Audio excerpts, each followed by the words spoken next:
it was so great, and it was not all that great, sis.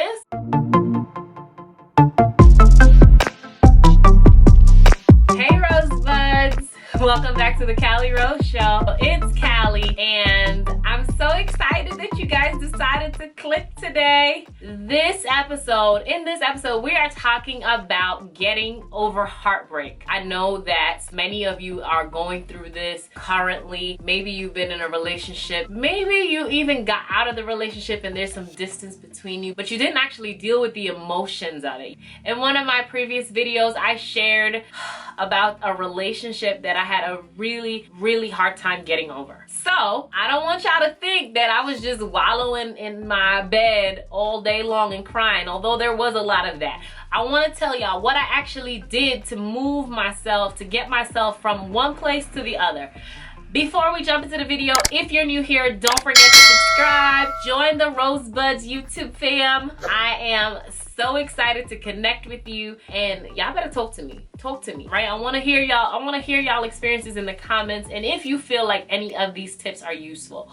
So let's get into it. How do I get over heartbreak?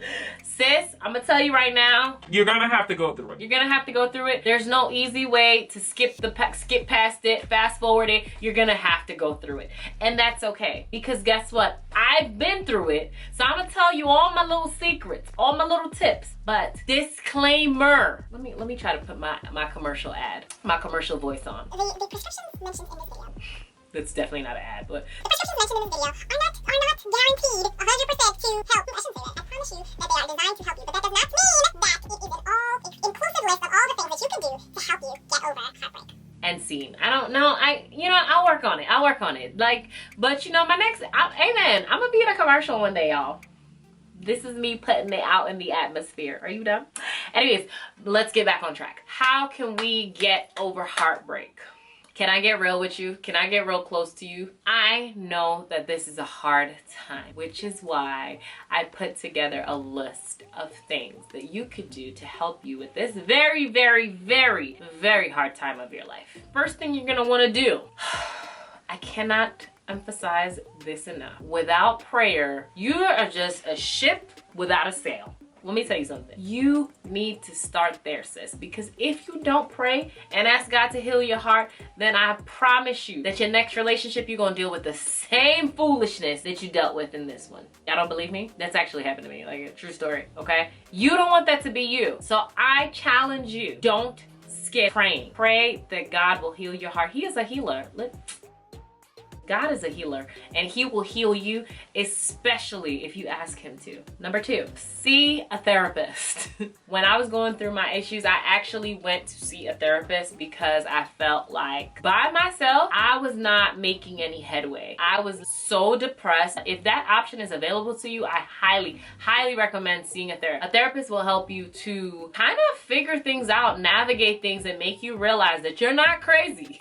You're just going through a difficult time. And we are not designed to carry things by ourselves. So if you're in the position, don't skip the therapist. Number 3, y'all ready? Take a break from being in the same space. If at all possible, take a break from the spaces that remind you of this person, that put you in a frame of mind where you're thinking about, oh, I remember when this happened, and I remember when that happened.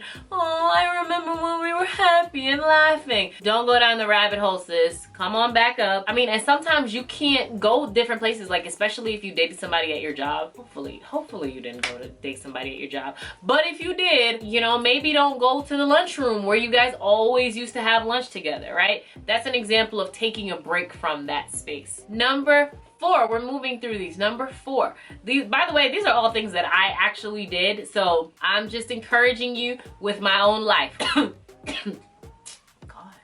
what number are we on? We're on number 5. Grab a journal, sis. Now, I know they have all these fancy journals. They actually have a journal for breakups. Like, I didn't even know that existed when I was going through my breakup. I'm like, where were y'all at? Anyways, get a journal and write out those thoughts.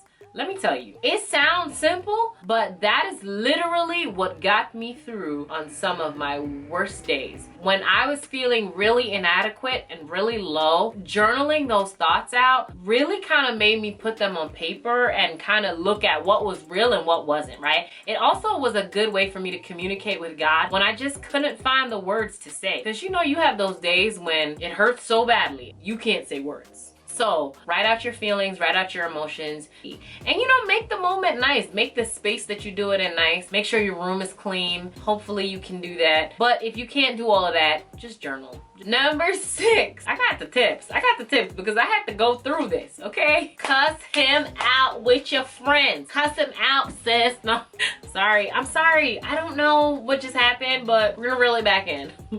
Now, I am a Christian. I actually don't curse. So when I say curse him out with your friends, so sometimes when we get in a relationship, or when we lose a relationship rather, we are like, oh my gosh, it was so great, and it was not all that great, sis. It wasn't. It really wasn't. You're not remembering it correct. So you need to take them off that pedestal and start to cuss them out a little bit. Like, what didn't you like about him? What used to get on your nerves? Talk about it. Talk about it. The more you repeat some things, the more your brain is kind of like, really, dang, that was really like the qualities that you are somehow praising this man for were not all that, sis. And you need to tell him to have several seats in your brain, okay? True story. Number 7. I don't even know. I didn't even realize I had this many of these. Number 7, get to know yourself. Date yourself. Get to know what you need to work on, what you're looking for, what not to do in your next relationship. That's important, okay? So don't skip that just because it's hard. Last and final thing. Oh, this is something that I'm just gonna add in there. You might need a break from social media, because seeing everybody that is posting about their relationships and seeing everybody post about just accomplishments in their life, sis, it's not gonna be good for your spirit. I'm gonna tell you right now, okay? It's gonna be tough. We don't want to just get into this space where we're comparing our lives like, oh no, woe was me, my life is ruined and this person is so happy. No, don't do it. Don't do it. So maybe take a break from social media. That will probably help you to refocus your mind and get you in a space where you can truly heal your heart without the pressure of social media. Amen. Okay, if you like this video, I would love to have you join the Rosebud fam. So please subscribe. Subscribe.